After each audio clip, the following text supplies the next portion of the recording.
So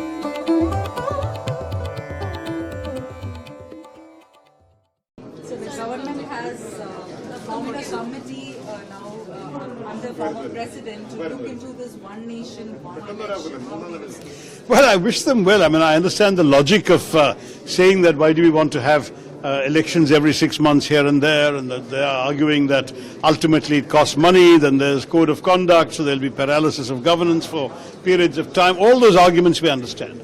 But the counter is, your diagnosis can be right, but your prescription can be wrong. And the prescription cannot work in a parliamentary system. If you had a presidential system where somebody is elected for a fixed term, then he or she survives whether or not the parliamentary majority is gone. But in a parliamentary system, you don't have that.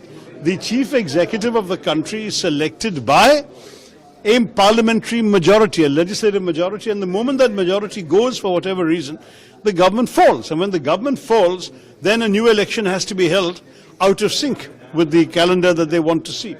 So because that is the system we have, and because it would be undemocratic for a government that has lost its majority to continue, there is no practical way in which you can implement such a system.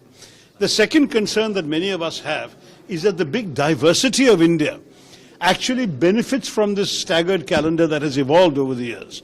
Remember, from 47 to 67, we all had national and state elections at the same time, same election calendar. It was only after some of the state governments that were formed after the 67 election as coalitions started falling that the calendar slipped, and then the national government also fell in 1970. Its term was till 72, and the elections were held in 71. Therefore, that calendar also got slipped, and thereafter there's been a number of changes, and that's why now there are different calendars for different states. The same thing will happen again in future.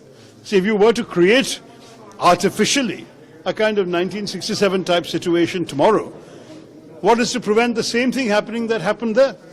And I think that we must have a serious discussion of practicalities. You can have a logical argument, oh, this is costing too much money, distraction, etc. But when your solution doesn't work, what is the point of wasting the nation's time on it? Let us see if Mr. Kovind's committee can come up with any practical solutions.